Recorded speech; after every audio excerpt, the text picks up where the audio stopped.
인간의 생명 연장을 방해하는 주적, 백해무익한 담배가 아닐까 싶은데요. 국내에서도 흡연 규제 정책의 일환으로 금연구역이 확장되고 있죠.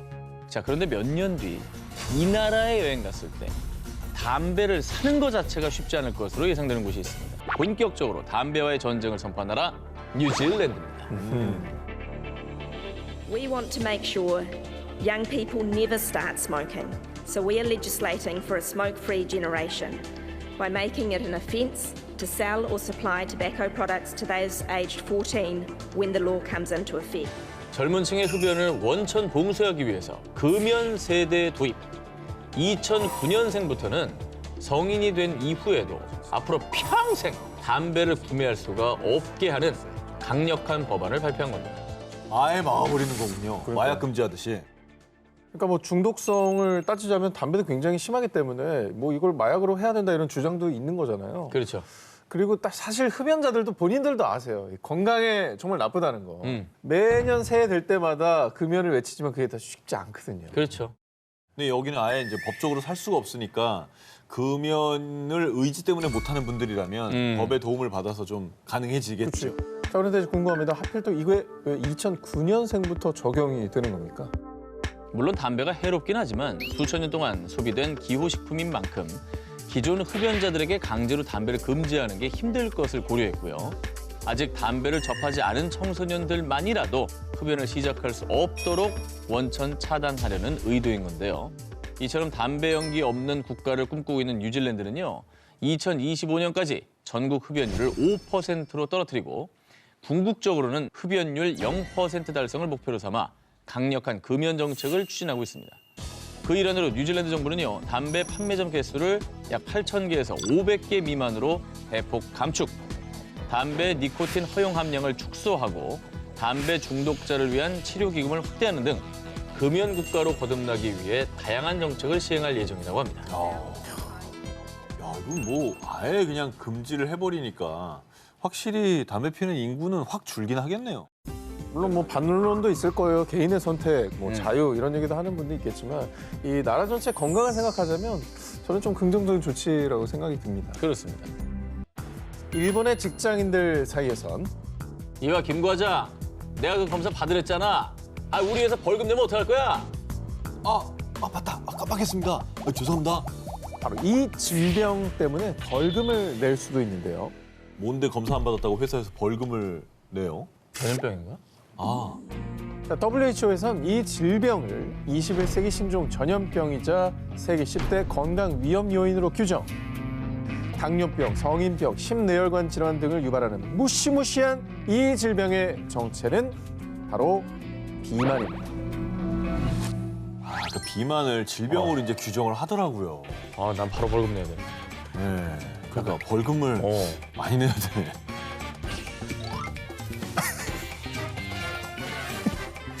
(79) 나왔습니다. 근데 이걸 뭐 질병이라고 하는 것까지는 알겠는데 검사 안 받았다고 벌금 매기고 이거는 좀 너무 나간 거 아닌가 싶기도 하고. 그러니까. 자, 그런데요, 일본에선 이 복부 비만과 성인병 등이 함께 발병하는 메타볼릭 신드롬, 즉 비만과 대사증후군을 막기 위해 2008년도부터 일명 메타보호법을 도입했는데요. 이 법에 따르면 일본의 40세에서 75세 성인은 허리둘레가 남성은 85cm, 여성은 90cm를 유지. 매년 비만 및 대사증후군 검사가 포함된 건강검진을 받아야 되고요.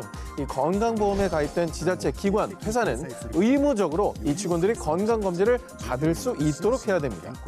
만약 허리둘레 기준을 초과해 대사증후군 판정을 받은 직원이 있을 경우 회사의 벌금 및 페널티가 부과될 수 있습니다. 그래서 회사에서도 회사 내 스포츠 센터를 짓고 트레이너를 고용해 운동도 시켜주고요. 염분이 높은 국물을 덜 먹도록 구멍 뚫린 숟가락을 지급하는 등 비만 관리를 위해서 함께 노력하고 있습니다. 아, 저거 잠깐만. 너무 가혹한 거야. 숟가락에다 구멍을 뚫어놨다고? 아이고, 진짜 숟가락으로 그냥 국물 찍어 먹으란 얘기죠. 아니지. 들면 되잖아. 아하.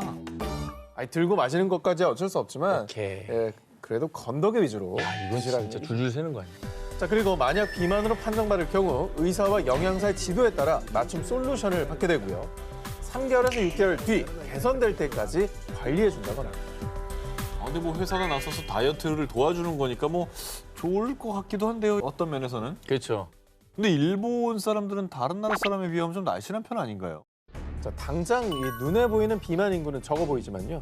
일본 후생 노동성의 조사에 따르면 일본 내 40에서 75세 성인 남성의 2명 중 1명, 또 여성 5명 중 1명이 대사증후군이라고 하고요. 이 대사증후군에 쓰이는 의료비는 전체 의료비의 3분의 1인 연간 127조 원. 이 대사증후군의 주 원인인 이 비만을 막지 못할 경우 의료비 지출 문제도 심각한 상황입니다. 근데 청년층보다 이제 대사증후군에 걸리기 쉬운 노인들이 많잖아요. 네네. 초고령화 국가이기 때문에. 우리나라도 이제 고령화 시대이기 때문에 건강을 위해서라도 이제 벌금까지는 아니더라도 저렇게 좀 강력한 대책이 필요할 것 같긴 합니다. 자, 건강관리의 식습관만큼 중요한 것이 운동이죠. 건강한 신체는 장수의 기본 아니겠습니까? 춥다고 이불 속에만 있을 게 아니라 나가서 운동을 해야 면역력과 체력을 기를 수가 있습니다. 정 기자님, 네. 정 기자님은 그 일주일에 운동 얼마나 하시나요? 전 뭐 2022년 첫날 한라산을 갔다 왔던 사람이고요. 그죠. 그리고 그 이후로 지금 굉장히 관절염이 심해요. 마오리족의 홍화. 마사지 없이는 살 수가 없어요. 이거 뭐다 망가져가지고. 근데 이제 그거를 106도 한번 찍고 와서 네. 지금 PT는 끊어놨습니다. 아우, PT 강사 돈 벌었네요. 네, 돈 아주 그 개이득이시죠. 안 가르쳐도 되는 사람이. 벌써 5일째 안 가고 있습니다. 아니, 좋아요. 뭐 한라산 등반하시는 거 좋은데 꾸준히 하는 것도 되게 중요합니다. 꾸준히가 중요한 것 같아요. 네. 자, 정 기자님처럼 운동할 시간이 없다고 핑계하는 핑계를 대는 분들을 위해서 짧은 시간에 최대 효과를 얻을 수 있는 아주 혁명적인 운동법을 제가 취재해 왔습니다. 바로 이 운동입니다. 자, 벌써 싫다. 아, 이거 타바타 아닌가요? 나도 저공간이면 나도 해. 저기 날씨도 좋고 좋네. 저기 글쎄 맛집도 있을 것 같고. 어우. 자, 지금 보신 영상은 타바타 운동인데요. 이 고강도 운동을 20초간 실시, 10초간 휴식하는 걸 반복하는 일종의 인터벌 트레이닝인데요. 자, 이렇게 스쿼트 점프, 점프 런지 등 총 8가지 동작을 딱 4분 동안 하는 겁니다. 기본 체력을 길러줄 뿐만 아니라 운동을 마친 뒤에도 최대 12시간 동안 지방이 연소, 다이어트에도 도움을 주는데요. 자, 운동기구가 따로 필요 없고 홈트, 집에서 간단하게 할 수 있습니다. 그래도 4분이라 난 좋은 게 나 14분이면 나 아예 안 해. 근데 4분은 할 만한 것 같아. 오, 좋아요. 이 말씀 나왔죠? 어? 자, 그래서 제가 두 기자님께 타바타 운동을 직접 가르쳐 드리겠습니다. 말이 그렇다는 거 아닙니까? 여기 지금 날이 춥습니다. 자, 옷 입고 돌아오시죠. 자, 여러분 자신 있으십니까? 아, 물론입니다. 제 철학은 4분은 어쨌든 간답니다. 자, 그럼 지금부터 4분 시작하겠습니다. 타바타 스타트! 진짜. 야, 힘들다. 아직 20초. 2분 안 지났다. 10초. 2분 안 지났어, 2분. 뭐 이렇게 빨리 가, 10초가. 두 번째 들어가겠습니다. 점핑 런지. 한쪽 무릎을 구부려서. 와, 이거 진짜 힘들다. 자세를. 야, 이거, 아우. 야, 이거 왜 이렇게 힘들어, 이거. 휴식. 뭐가 자, 버피. 뭔데? 에이씨. 아이씨.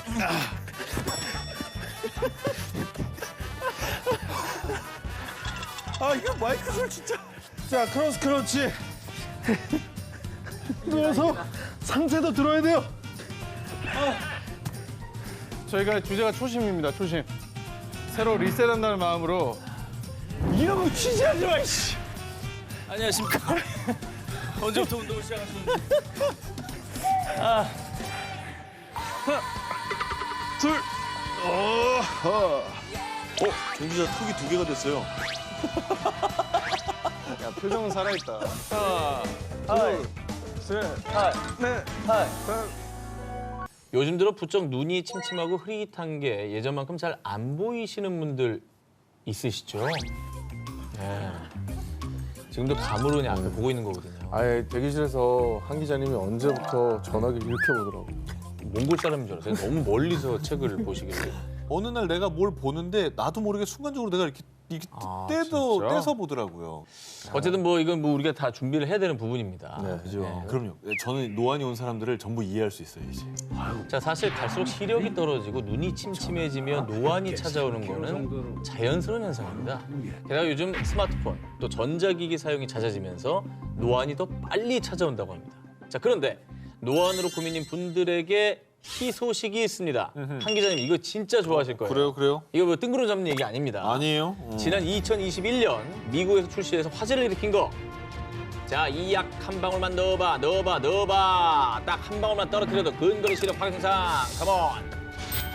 바로 노안이 개선되는 안약입니다. 아 근데 이제 톤 자체가 신뢰감이 왜 이렇게 떨어지게 얘기를 해. 제가 그냥 약을 파는 게 아닙니다. 이 안약은 정식으로 FDA의 승인을 받은 제품이에요. 신기하다. 미국 FDA가 함부로 승인해 줍니까? 그렇죠. 네? 자, 불법 다단계 이런 거 아닙니다. 이 안약으로 말씀드릴 것 같으면 눈동자에 한 방울을 떨어뜨리면 단 15분 안에 개안, 동공의 크기를 일시적으로 팍 줄여줘가지고 무려 6시간에서 10시간 동안 가까운 게 잘 보이도록 선명한 시야를 제공해줍니다. 당장 사야겠네. 그리고 보통 노안이 찾아오는 나이가 이제 40세에서 55세 사이죠. 이 나이에 가장 효과적으로 나타납니다. 두꺼운 돋보기 안경 없이 이 안약 한 방울만으로 시야가 선명해지는 그야말로 신세계가 열리는 겁니다, 여러분. 아니 근데 이게 지속 시간이 꽤 기네. 그러니까 아침에 일어나서 넣으면 되네요. 일상생활 하는 동안 네. 유지가 되는 거예요. 10시간이면 너무 충분하지. 좋네. 9 to 6 가능한 그렇죠. 거잖아. 집에 가면 돋보기 쓰면 되는 겁니다, 사실. 집에 가서 한 방울 더 넣으면 되지 뭐. 또 넣으면 되지, 그럼. 아니 한국에 그럼 출시 예정 언제예요? 그래, 이게 궁금하실 거예요. 자, 국내 출시 계획은 아직 미정입니다. 아유 진짜 때리고 싶네 정말. 진짜 미정이에요? 예. 이런 얘기 뭐하러 해 그러면. 아, 씨. FDA 허가를 받은 만큼 곧 긍정적인 소식이 들리지 않을까 싶습니다. 우리가 여론을 자꾸 짚어야 됩니다, 이렇게. 나 진짜 너무 사고 싶은데. 네. 자, 이 기사를 정말 간절한 마음으로 보고 계실 시청자분들 많이 간절하실 것 같습니다. 이 누구도 피해갈 수 없는 노화의 상징 노안, 렌즈도, 안경도, 수술도 아닌 단 안약 한 방울만으로 세상이 밝아지는 시대 기대하겠습니다. 자 나이 들수록 중요한 치아 건강. 이 치아가 건강해야 씹고 뜯고 맛보고 즐길 수 있는 거 아니겠습니까? 하지만 어릴 때 유치가 빠지고 영구치가 나면 이거 하나로 말 그대로 평생 써야 되는데 문제는 충치. 뭐 사실 요즘 임플란트 기술이 좋아졌다고는 하지만 값비싼 시술 비용이 그 소리의 공포감까지 이 치과 치료는 누구에게나 너무나 험난하고 고통스럽죠. 진짜 고통스러워요. 진짜. 지난주에 치과 갔다 왔거든요. 네. 썩은이가 생겨가지고 치료하고 왔는데 그 뻔히 안 아플 거 알면서도 너무 아픈 거예요. 소리만 들으면. 그 의자 자체가 너무 싫지 않아? 아우 근데 사실 인간의 오복 중에 하나가 치아다. 그죠. 이런 말이 있을 정도로 중요한 우리 또 기관 아니겠습니까? 그렇습니다. 공감합니다 진짜. 자 그런데 이 머지않아 치과 치료에 대한 두려움과 공포에서 해방되는 시대가 올 겁니다. 진짜? 2017년 영국 치의학연구소 연구진의 충격적인 발표. 치아도 자가 재생할 수 있습니다. 이 비법으로 치아를 다시 자라나게 하는데 성공했습니다. 씹는 게 아니라 자라난다고요? 성장기가 끝났는데? 자 한번 들어보시죠. 자 치아 재생의 비법은 티데글루십이란 약물인데요. 치아의 썩은 부분을 도려낸 뒤 이 티데글루십을 투입을 하게 되면 치아의 줄기세포를 자극해 새로운 상아질이 생성. 우와. 즉 인공치아인 임플란트를 할 필요가 없이 약물을 통해 본인의 치아, 내 치아가 스스로 자라나 자가 치료되는 겁니다. 이거 대박이다. 되기만 하면 정말 최고인데? 실제로 연구진이 동물 실험을 한 결과 비어있는 치아 부위에 이 티데글루십 약물을 투여한 뒤 단 6주 만에 단단한 상아질 조직이 새롭게 자라나는데요. 좌측은 신경이 드러날 정도로 이 손상이 됐지만 우측을 보면 이 뽀얗게 손상 부위에 치아가 올라와 있는 거 보이시죠? 근데 중요한 건 내 치아가 다시 자란다는 점입니다. 이게 이거 매력적이야. 되게 매력적인데? 자, 자가 치아 재생이란 기적 같은 가능성을 제시한 티데글루십 약물 치료법. 현재 후속 연구 중으로 이 상용화되기까지는 시간이 좀 걸리겠지만요. 머지않아 복잡하고 오래 걸리고 무엇보다 고통스러웠던 과정 없이 치과 치료를 받는 시대가 열리길 기대하겠습니다. 내가 뭐라고 했지? 돌아서면 깜빡깜빡. 망각의 늪에 빠지는 순간 내려야 할 곳을 지나쳐 버스에서 잘못 내렸을 때 여긴 어디? 난 누구? 순간적으로 혼란스러울 때 한 번쯤 있으실 텐데요. 이렇게 가끔 우리의 뇌가 버벅거릴 때 뇌도 업데이트가 가능하다면 얼마나 좋을까요? 그런데 그런 시대가 얼마 남지 않았다고 합니다. 뇌를 업데이트한다. 아니 뭐 우리 뇌가 컴퓨터도 아니고 운영 체제를 바꾸는 게 말이 됩니까? 자, 환경 변화에 적응하기 위해서는 학습된 기억을 상황에 따라 적절하게 응용하는 능력, 즉 인지적 유연성이 중요합니다. 예를 들면 앞서 얘기했듯이 버스에서 잘못 내렸거나 매일 지하철을 타고 같은 경로로 출근하는데 갑작스럽게 공사 등으로 원래 가던 경로로 못 갔을 때 그동안 학습한 것을 응용해서 뭐 택시나 다른 버스를 이용하거나 혹은 환승을 해서 새로운 경로를 찾는 것도 인지적 유연성에 의한 겁니다. 이 인지적 유연성이 떨어져서 학습했던 기억을 응용하지 못하고 판단을 적절히 하지 못할 때 우리는 우리의 뇌가 고장났다고 느끼는 건데요. 그동안은 이 인지적 유연성을 형성하는 물질이 어디서 분비되는지 어떤 과정을 거쳐 만들어지는지 정확히 밝혀지지 않았는데요. 최근 국내 한 연구팀이 우리 뇌에서 인지적 유연성을 형성하는 과정을 밝혀냈습니다. 기억을 담당하는 뇌 영역인 해마에 있는 별세포가 유연한 기억을 형성하는 물질을 생성할 뿐 아니라 주변의 여러 정보 회로를 통합, 조절해 인지적 유연성을 형성시킨다는 것을 발견한 건데요. 인지적 유연성이 감소하는 조현병, 자폐증, 초기 치매와 같은 뇌질환의 치료의 초석이 만들어졌다는 뜻입니다. 장기적으로는 뇌 업데이트도 가능하다는 얘기고요. 치료가 불가능하다고 여겨졌던 영역의 획기적인 어떤 네. 개발인데 사실 그 육체 건강 우리가 늘 얘기하지만 정신 건강이 정말 요즘처럼 중요할 때가 없지 않습니까? 현대 사회 될수록 치료가 어려웠던 뇌질환 치료는 사실 되게 요원하다고 생각이 들었는데 그 초석이 만들어졌다니까 굉장히 기대가 되네요. 네. 가까운 미래에는 육체도 튼튼, 정신도 튼튼 두 가지 건강 밸런스를 골고루 갖출 수 있길 기대합니다. 우리가 아플 때 찾게 되는 알약. 하지만 같은 두통약을 먹더라도 어떤 사람은 효과가 없는 경우도 있고 또 어떤 사람은 부작용을 호소하기도 하는데요. 맞아. 그래서 저 아는 분은 두통일 때 우리가 흔히 먹는 그 약을 안 먹더라고요. 아무 효과가 없다고. 그래서 그 성분을 읽어보고 다른 두통약을 사 먹더라고요. 네, 그거 있더라고요, 진짜. 그러니까 그 약들이 듣는 사람이 있고 안 듣는 사람이 있긴 있는 것 같아요. 있어요. 네. 그 제약회사 공장에서 이제 다량으로 제조하기 때문에 사실 개개인 맞춤형으로 만들 수는 없잖아요. 자, 그런데 말입니다. 이제는 알약도 맞춤형 처방이 되는 시대가 찾아왔습니다. 바로 3D 프린터로 알약을 제조하는 기술이 개발된 겁니다. 3D 프린터는 도대체 못 만드는 게 뭐야? 또 다 만들 수 있네요, 이거. 집도 만들고. 약을 만들어요, 이걸로? 그렇습니다. 실제로 미국의 한 제약회사에서 최초로 3D 프린팅 기술을 활용해 발작 장애 치료용 알약을 제조, FDA의 승인을 받고 2016년 4월 출시했는데요.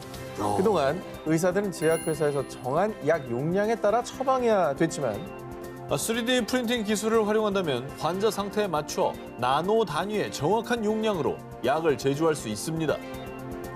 앞으로 3D 프린팅 방식을 활용한다면 환자 상태에 맞춰서 딱 필요한 용량만큼 약을 제조, 환자 맞춤형으로 치료가 가능하게 된 건데요. 그러니까 내 몸에 맞는 내 전용 두통약이 만들어지는 겁니다. 그러니까 용량을 아주 세세하게 조절할 수 있다는 뜻인가 보네요. 타겟이 가능한 거죠. 음. 뿐만 아니라 3D 프린터로 만들어낸 이 알약은 약 분말과 수용성 액체를 번갈아 뿌리면서 가루를 층층이 쌓아 올리는 일명 집도즈 방식으로 제조. 가루 사이에 이 작은 공기 구멍들이 많아서 물이 조금만 닿아도 쉽게 녹을 수 있기 때문에 약효가 빨리 나타나고 또 알약을 삼키기 힘든 사람들도 손쉽게 복용할 수 있습니다.